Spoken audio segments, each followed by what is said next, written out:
नमस्कार मित्रांनो, आज मी डायरेक्ट आमच्या विहिरीवरती आलोय आणि विहिरीवरचा एखादा तुम्हाला व्हिडिओ दाखवणार आहे। आणि ह्याच विहिरीला पावसाळ्यामध्ये किंवा उन्हाळ्यामध्ये पण भरपूर पाणी होतं बरं का। आणि आता पावसाळा सुरू झालाय तर ह्या विहिरीला चक्क पाणी आटलेलं आहे। ह्या विहिरीमध्ये काहीच पाणी नाही राव। उन्हाळ्यात तुम्ही माझे व्हिडिओ बघितलीच असतील राव विहिरीवरची, तर त्या विहिरीला भरपूर पाणी होतं बरं का। आणि आताचं जर उदाहरण घेतलं तर विहिरीचं पाणी पूर्ण आटलेलं आहे। तर तुम्हाला मी ह्या विहिरीवरती एक कविता म्हणून दाखवणार आहे, तर तुम्ही ऐकून घेण्याचा प्रयत्न करा। माझ्या विहिरीत नाही दोन थेंब पाणी, कोरडी नदी बी गाते दुष्काळाची गाणी। ऊस गेला करपून कापसाला लागली कीड, त्या पिकलेल्या मकत रानडुकरांची भीड। अशी आहे माझ्या कर्जबाजारी जीवनाची कथा। मुख्यमंत्री साहेब तुम्ही तरी जाणून घ्या हो माझ्या शेतकरी बापाच्या कष्टाची व्यथा। मित्रांनो, आपण जर उदाहरण घेतलं तर शेतकऱ्याचा जीव हा पाण्यात गुंतलेला असतो आणि शेती करण्यासाठी आपल्याला भरपूर पाणी लागतं। ज्या शेतकऱ्याला भरपूर पाणी आहे तो शेतकऱ्याचा राजा आहे असं आपल्याला वाटतं बरं का। आणि ज्या शेतकऱ्याला पाणी नाही त्याला निसर्गावरती अवलंबून राहावं लागतं आणि पावसाची वाट बघावी लागते। तर मित्रांनो, आमच्या इकडं पावसाळा चालू आहे तरी पाऊस पडलेला नाही, एक थेंब सुद्धा पाण्याचा पडलेला नाही। आभाळ येते आणि वरनच निघून जाते। कधी तर खाली गळी की बाबा आता शेतकऱ्याला खरंच पावसाची गरज आहे, तर पाऊस पडत नाही बरं का। तर आपला व्हिडिओ जे आहे ती विहिरीच्या पाण्यावरती आहे राव। आणि मी आज विहिरीवरती आलो होतो, मला आज खूप वाईट वाटलं। एक काळ होता उन्हाळ्यामध्ये विहिरीला पाणी होतं आणि आता पावसाळा चालू झालाय तर विहिरीला पाणी नाही।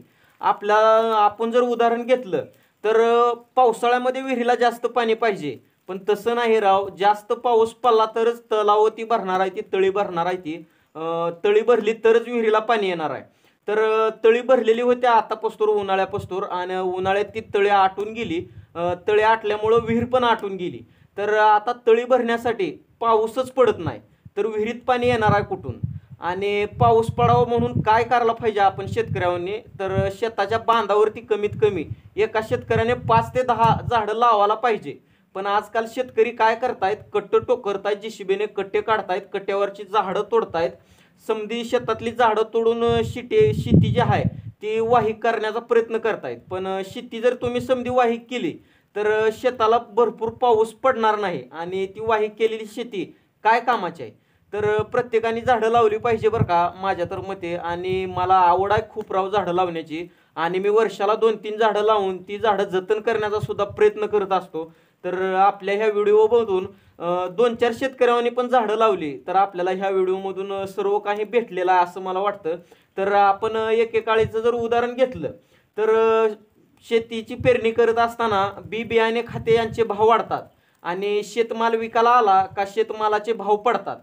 तर सरकार नेहमी शेतकऱ्यालाच सावत्र मुलाची वागणूक का देता राव?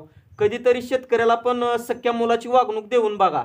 आणि तुमच्या तिजोरीमधलं एखादा हमी भावाचं स्टिकर शेतकऱ्याच्या पोत्याला लावून टाका, मग कसा शेतकरी आनंदी होईल आणि शेतकऱ्याची सुद्धा प्रगती होईल बरं का। तर मित्रांनो, ही जर व्हिडिओ आवडला असेल तर एकदा चॅनलला सबस्क्राईब करा आणि बेल आयकॉनवरती प्रेस करून व्हिडिओला लाईक करायला विसरू नका। चला तर आपण भेटूयात नेक्स्ट व्हिडिओमध्ये। धन्यवाद।